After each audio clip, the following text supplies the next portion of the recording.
Olá pessoal, tudo bem? Professor Arthur aqui mais uma vez, falando agora um pouquinho do IPv6, né? Pessoal, no material anterior falamos bastante do IPv4, né? Detalhamos a construção do IPv4, entendemos como ele pode ser construído. Se você ainda não viu, eu recomendo que você pare aqui um pouquinho esse material e volte no anterior, para poder entender esta lógica. E agora nós vamos falar um pouquinho do IPv6. Tá? O IPv6 ele é um número de 128 bits e a gente tem aí já de cara, né, a possibilidade de termos mais IPs disponíveis dentro desse novo formato. Quando a gente está falando lá do IPv4, a gente tem mais ou menos 4 bilhões de endereços IPs disponíveis. Lembrando que endereços IPs não podem ser iguais, né? Na internet, por exemplo, não existem dois IPs iguais. Então, quando a internet começou, 4 bilhões de endereços era muita coisa, sobrava número, né? Só que com o advento dos computadores, celulares, a internet das coisas, né? Com relógios, pulseiras, tablets, enfim, houve a necessidade da migração para um modelo mais atual, que no nosso caso é o IPv6, tá bom? Se o IPv4 tem 4 bilhões de endereços disponíveis, o IPv6 tem 341 decilhões. É um número como este aqui, ó. Tá? Olha a quantidade de zeros que você tem para escrever um decilhão. E os endereços IPv6 correspondem a 340 vezes isso aqui. Ou seja, é número demais da conta. O IPv6 deve ser o padrão que vai permanecer aí por muitos anos ainda. Ok? Então, esta é a diferença já clara do IPv4 e do IPv6. Lembrando que o IPv6 a gente tem um número formado por 128 bits, números hexadecimais, ou seja, de 0 a 9, mais as letras A, B, C, D, E e F. Então aqui a gente tem, olha, números IPv6, que são atribuídos a computadores.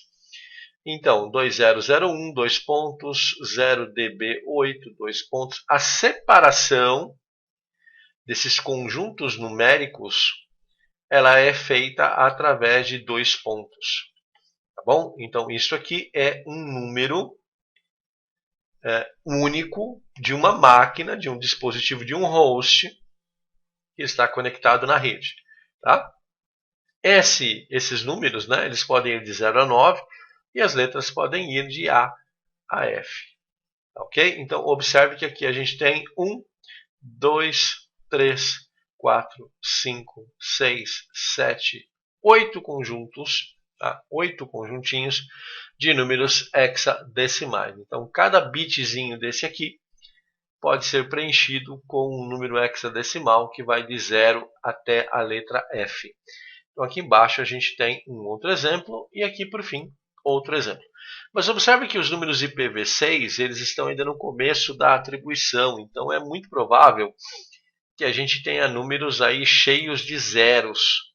Né? Então, na prática, a gente não escreve esses números dessa forma. Já já eu vou mostrar para vocês que existe uma forma simplificada de representação do IPv6. Mais um detalhe importante, pessoal. O IPv6 ele não tem divisão por classe, ele não precisa disso, tá? Então o IPv6 ele é atribuído na íntegra para o computador e aí a própria máquina já sabe pelo protocolo, né, de qual rede ele pertence, tá bom? Então vamos pegar aqui um outro exemplo de IPv6, ó. Aqui em cima a gente tem um número totalmente expandido, que ele é todo cheio de zeros. Aí, para escrever esse número, a gente já faz uma limpezinha nele, ó. Retiramos os zeros à esquerda. Observe que fica bem mais simples. E a forma compactada ela é mais simples ainda, porque ela agrupa esses conjuntos onde a gente só tem a zero. Então, observe que depois desse conjunto de 4 números uns, eu tenho 3 espaços vazios antes do 200.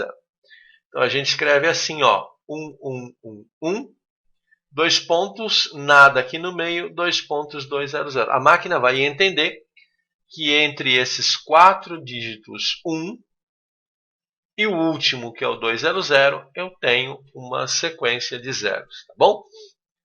Então, o totalmente expandido é o completo e o compactado é aquele que vai eliminando os zeros. Um outro exemplo, ó, cheio de zeros também, não é? A gente remove os zeros à esquerda e aqui nós compactamos essa escrita. Então, esse conjunto de 3 zeros aqui, ele vai ficar escondidinho aqui entre os 2 pontinhos, tá bom? O último exemplo para a gente finalizar, ó, esse daqui, ó, que ele é totalmente expandido, muito cheio de zeros, né? E só tem o número 1 aqui, o 0001 aqui no último conjunto. Tirando-se os zeros à esquerda, ele fica representado desse jeito. E fazendo a forma compactada, todos esses zeros aqui são suprimidos, ó, e ele fica desse jeito aqui. FF02, 2 pontos, um monte de espaços vazios, 2 pontos, 1. Tá bom, pessoal? Então, não se preocupem com essa forma expandida, porque as máquinas vão trazer para nós a forma compactada, mais fácil da gente poder enxergar.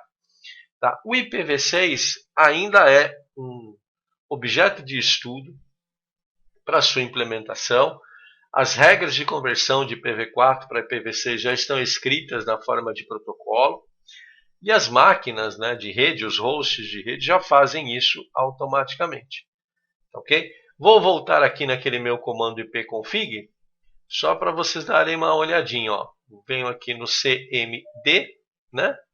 Vou dar aqui o comando ipconfig, vou dar um Enter e observe que ele vai descrever para mim o endereçamento IPv6, ó. Endereço IPv6 200414D. Observe que ele tirou o zero à esquerda, né? E aí ele foi criando os números para mim na sequência do IPv6. Tá bom? Pessoal, sobre o IPv6 é isso. É um encontro bem rapidinho, é um conteúdo bem rápido. E agora a gente vai passar para o próximo vídeo, que é o de configuração de endereçamentos IP na prática mesmo, na máquina. Fiquem bem, um forte abraço e até o próximo.